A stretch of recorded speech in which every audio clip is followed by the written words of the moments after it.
ఇర్మియా 42వ అధ్యాయము. అంతలో సేనాధిపతులందరూ కారేహ కుమారుడైన యోహానానును, హోషేయ కుమారుడైన యజన్యాయును, అల్పులేమి ఘనులేమి ప్రజలందరూ ప్రవక్త అయిన ఇర్మియా యొద్దకు వచ్చి అతనితో ఈలాగు మనవి చేసిరి. మేము ఎంత కొంచెము మంది మిగిలియున్నామో నీవు చూచుచున్నావు గదా.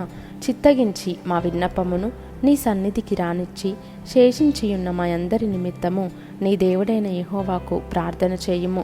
మేము నడవవలసిన మార్గమును చేయవలసిన కార్యమును నీ దేవుడగు యెహోవా మాకు తెలియజేయునుగాక. కాగా ప్రవక్త అయిన ఇర్మియా వారికి ఉత్తరమిచ్చినదేమనగా, మీరు చేసిన మనవి నేను అంగీకరించుచున్నాను. మీ మాటలను బట్టి మన దేవుడైన యెహోవాను నేను ప్రార్థించుదును. ఏమియు మీకు మరుగు చేయక యెహోవా మిమ్మును గూర్చి సెలవిచ్చినదంతయు మీకు తెలియజేతును. అప్పుడు వారు ఇర్మియాతో ఇట్లనిరి, నిన్ను మా యొద్దకు పంపి నీ దేవుడగు యెహోవా సెలవిచ్చిన ఆ మాటలను బట్టి మరుమాట లేకుండా మేము జరిగించని ఎడల యెహోవా మా మీద నమ్మకమైన సత్యసాక్షిగా ఉండునుగాక.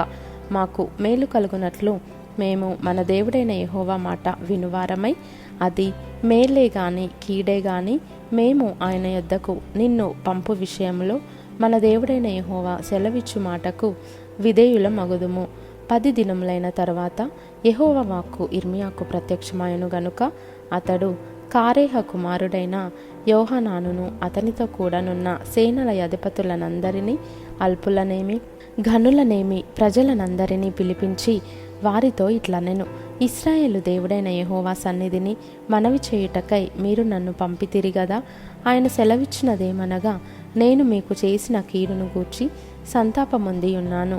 మీరు తొందరపడక ఈ దేశంలో కాపురమున్న ఎడల పడగొట్టక నేను మిమ్మును స్థాపింతును, పెళ్లగింపక నాటెదను. మీరు బబులోను రాజునకు భయపడుచున్నారే, అతనికి భయపడకుడి. అతని చేతిలో నుండి మిమ్మును తప్పించి మిమ్మును రక్షించుటకు నేను మీకు తోడయున్నాను. అతనికి భయపడకుడి. మరియు అతడు మీ ఎడల జాలిపడి మీ స్వదేశమునకు మిమ్మును పంపునట్లు మీ ఎడల నేను అతనికి జాలి పుట్టించెదను.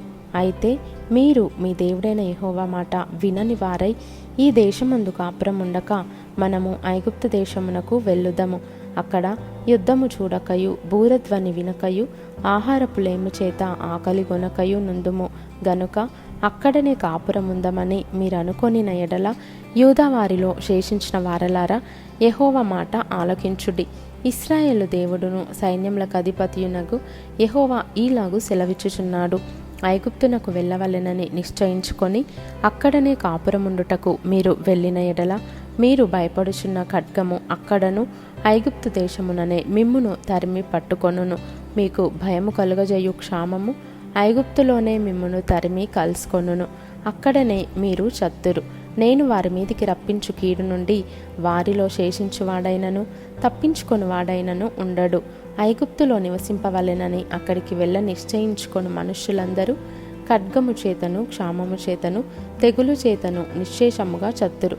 ఇశ్రాయేలు దేవుడగు యెహోవా ఈలాగు సెలవిచ్చుచున్నాడు, నా కోపమును నా ఉగ్రతయు యెరూషలేము నివాసుల మీదికి వచ్చినట్లు మీరు ఐగుప్తునకు వెళ్ళిన ఎడల నా ఉగ్రత మీ మీదికిని వచ్చును. మీరు శాపాస్పదముగాను భీతి పుట్టించువారుగాను దూషణాస్పదముగాను తిరస్కరింపబడువారుగాను ఉందురు. ఈ స్థలమును మరి ఎప్పుడునూ చూడరు. యూదా శేషులారా, ఐగుప్తునకు వెళ్ళకూడదని యెహోవా మీకు ఆజ్ఞనిచ్చినట్టు నేడు నేను మీకు సాక్ష్యమిచ్చుదనని మీరే నిశ్చయముగా తెలుసుకొనుచున్నారు. మన దేవుడైన యెహోవాకు మా నిమిత్తము ప్రార్థన చేసి మన దేవుడైన యెహోవా చెప్పునదంతయు మాకు తెలియజెప్పిన ఎడల మేమాలాగు చేయుదుమని చెప్పుచు మిమ్మును మీరే మోసపుచ్చుకొనుచున్నారు. నేడు నేను మీకు దాన్ని తెలియజెప్పుచున్నాను గాని మీ దేవుడైన యెహోవా మీ యొద్దకు నా చేత పంపిన వర్తమానమును మీరు ఆలకింపకపోతిరి. కాబట్టి కాపురముండవలెనని మీరు కోరు స్థలములోనే మీరు ఖడ్గము చేతను క్షామము చేతను తెగులు చేతను చత్తురని నిశ్చయముగా తెలుసుకొనుడి.